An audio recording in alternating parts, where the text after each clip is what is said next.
Le Petit Prince, chapitre 7. Le 5e jour, toujours grâce au mouton, ce secret de la vie du Petit Prince me fut révélé. Il me demanda avec brusquerie, sans préambule, comme le fruit d'un problème longtemps médité en silence. Un mouton, s'il mange les arbustes, il mange aussi les fleurs. Un mouton mange tout ce qu'il rencontre, même les fleurs qui ont des épines. Oui, même les fleurs qui ont des épines. Alors les épines, à quoi servent-elles? Je ne le savais pas. J'étais alors très occupée à essayer de dévisser un boulon trop serré de mon moteur. J'étais très soucieux, car ma panne commençait de m'apparaître comme très grave, et l'eau à boire qui s'épuisait me faisait craindre le pire. Les épines, à quoi servent-elles? Le Petit Prince ne renonçait jamais à une question une fois qu'il l'avait posée. J'étais irritée par mon boulon et je répondis n'importe quoi. Les épines, ça ne sert à rien, c'est de la pure méchanceté de la part des fleurs. Oh! Mais après un silence, il me lança avec une sorte de rancune. Je ne te crois pas. Les fleurs sont faibles, elles sont naïves, elles se rassurent comme elles peuvent, elles se croient terribles avec leurs épines. Je ne répondis rien.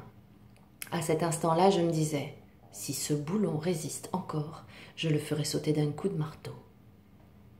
Le Petit Prince dérangea de nouveau mes réflexions. « Et tu crois, toi, que les fleurs… »« Mais non, je ne crois rien !» J'ai répondu n'importe quoi, je m'occupe, moi, de choses sérieuses. Il me regarda, stupéfait. De choses sérieuses. Il me voyait mon marteau à la main et les doigts noirs de cambouis penchés sur un objet qui lui semblait très laid. « Tu parles comme les grandes personnes !» Ça me fit un peu honte, mais impitoyable, il ajouta. « Tu confonds tout ! Tu mélanges tout !» Il était vraiment très irrité. Il secouait au vent des cheveux tout dorés. « Je connais une planète où il y a un monsieur cramoisi. Il n'a jamais respiré une fleur, il n'a jamais regardé une étoile, il n'a jamais aimé personne, il n'a jamais rien fait d'autre que des additions. Et toute la journée, il répète comme toi « Je suis un homme sérieux, je suis un homme sérieux !» Et ça le fait gonfler d'orgueil. Mais ce n'est pas un homme, c'est un champignon. Un quoi? Un champignon. Le Petit Prince était maintenant tout pâle de colère. Il y a des millions d'années que les fleurs fabriquent des épines.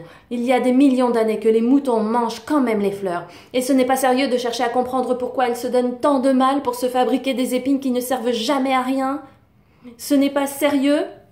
Ce n'est pas important la guerre des moutons et des fleurs? Ce n'est pas plus sérieux et plus important que les additions d'un gros monsieur rouge?